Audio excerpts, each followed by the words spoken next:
بسم اللہ الرحمن الرحیم قال النبی صلی اللہ تعالیٰ علیہ وآلہ وسلم، حضور اکرم صلی اللہ تعالیٰ علیہ وآلہ وسلم نے ارشاد فرمایا، سیاتی زمان علی امتی، ان قریب میری امت پر ایسا زمانہ آئے گا، یحبون خمسا وینہون خمسا، کہ لوگ 5 چیزوں سے محبت کریں گے اور 5 چیزوں کو بھلا دیں گے۔ اس حدیث مبارکہ کو ہم نے سامنے رکھنا ہے اور اپنا محاسبہ کرنا ہے، ہم کس موڑ پہ کھڑے ہیں۔ اگر تو اچھے اعمال کر رہے ہیں تو اللہ تعالیٰ کی بارگاہ میں شکر ادا کرنا چاہیے، اور اگر اچھے اعمال نہیں کر رہے، ہم برے اعمال کر رہے ہیں تو اللہ تعالیٰ کی بارگاہ میں استغفار کرنا چاہیے، اس کی بارگاہ کے اندر معافی مانگنی چاہیے۔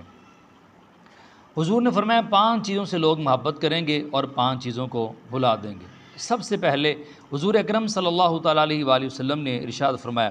یحبون الدنیا وینہون الآخرہ، کہ دنیا سے لوگ بڑی محبت کریں گے، آخرت کو بھلا دیں گے۔ دنیا کے اندر اس قدر مگن ہوں گے کہ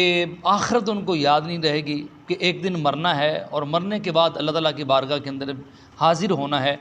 اور جو کچھ بھی اللہ رب العزت نے عطا فرمایا ہے اس کا ہم نے حساب بھی دینا ہے۔ اس قدر دنیا کے اندر وہ مگن ہو جائیں گے کہ آخرت یاد نہیں رہے گی۔ اور دوسرا فرمایا، یحبون المال وینہون الحساب، مال سے بڑی محبت ہوگی لیکن اس بات کو بھلا دیں گے کہ اس کا حساب بھی ہونا ہے۔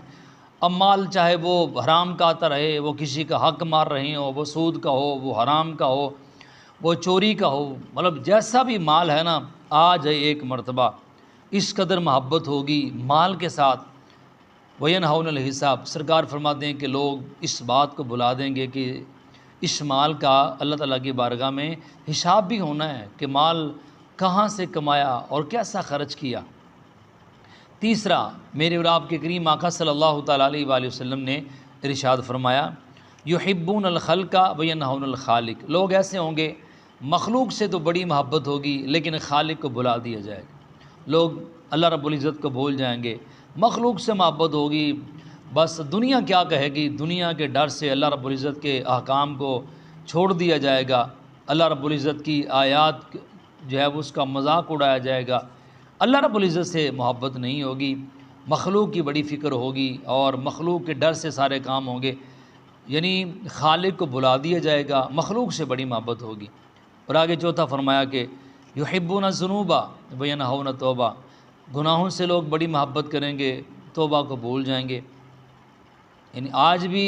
کچھ لوگ ایسے، جب ان کو کہا جائے نیکی کا، کوئی بزرگ ان کو نیکی کا فرماتے ہیں، کو ان کے بڑے کہتے ہیں، علماء کہتے ہیں، مشائخ کہتے ہیں،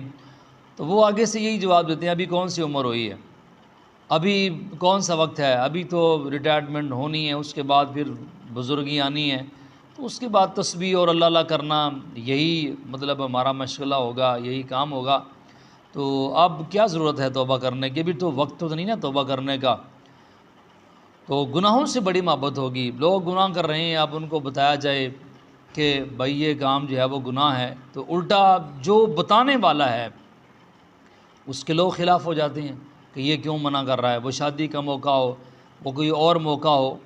تو فرمایا یحبون الذنوب وینہون التوبہ، لوگ گناہوں سے تو محبت کریں گے لیکن توبہ کو بھول جائیں گے، تو توبہ کے اندر تاخیر نہیں کرنی چاہیے۔ اور آگے فرمایا کہ یحبون القصور وینہون المقبرہ، کہ لوگ محلات سے بڑی محبت کریں گے، اپنے گھروں سے بڑی محبت کریں گے، لیکن جو اصلی گھر ہے نا قبر، اس کو بھلا دیا جائے گا۔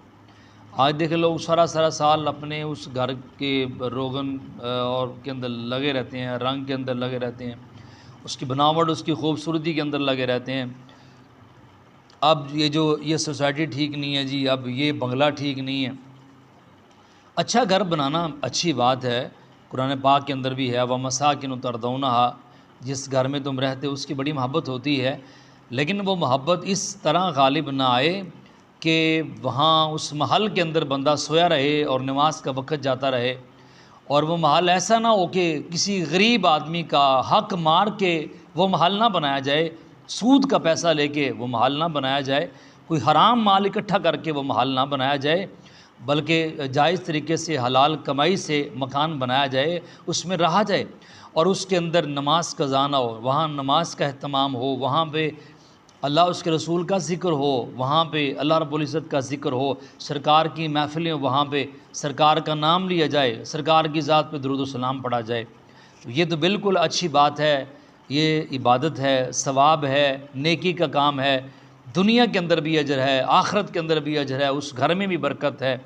لیکن ان کے لیے المیہ ہے کہ جو سارا سال اپنے بس اسی گھر کی بناوٹ کے اندر لگے رہتے ہیں اور اس کو خوبصورت کرنے کے اندر لگے رہتے ہیں، تو ان کے لیے فرمایا کہ ایسے لوگ ہوں گے جو اپنے محلات سے، گھروں سے تو بڑی محبت کریں گے، لیکن جو اصلی گھر قبر ہے اس کو بلا دیا جائے گا کہ اس کے لیے ہمارے پاس کیا ہے، کیا ہم نے تیار کر رکھا ہے۔ وہ شاعر نے بڑے خوبصورت انداز کے اندر بیان فرمایا کہ اے پنجرہ خالی ہو جانا ہے، اے ونچو پنچھی اڈ ویسی، اے پنجرہ خالی ہو جانا ہے وچو پنچھی اڈ ویسی، عارضی گھر چھوڑ دے اصلی گھرانہ یاد کر، عارضی گھر چھوڑ دے اصلی گھرانہ یاد کر۔ یہ حدیث مبارکہ میں نے اور آپ نے سامنے رکھنی ہے اور سامنے رکھ کے زندگی گزارنی ہے، اپنا محاسبہ کرنا ہے، ہم کس موڑ پہ کھڑے ہوئے ہیں۔ اللہ رب العزت کی پاک مقدس اور بلند بارگاہ میں دعا ہے اللہ رب العزت ہمیں عمل کرنے کی توفیق